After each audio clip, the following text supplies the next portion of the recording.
অপু বিশ্বাস একটা নাম নয়, একটা আত্মত্যাগের গল্প।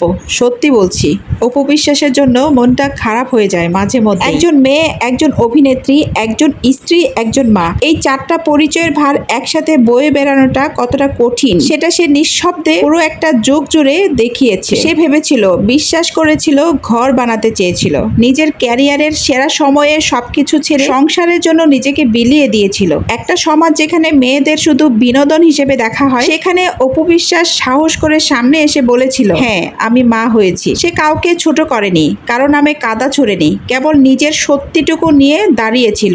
তার সেই সাহস, সেই চোখের জল, সেই চুপচাপ সহ্য করার অভ্যাস, সবকিছুই আজও হাজারো মেয়ের অনুপ্রেরণা। অপু বিশ্বাস যেন আজও একা লড়ছে, ভালোবাসার, মাতৃত্বের, আত্মসম্মানের জন্য। হয়তো কোনোদিন সে মুখ ফুটে বলবে না কষ্টগুলো, কিন্তু তার নীরব চোখের ভাষা বলে দেয়, সে হারেনি, সে ভেঙে পড়েনি, সে শুধু মানুষ হয়ে গেছে।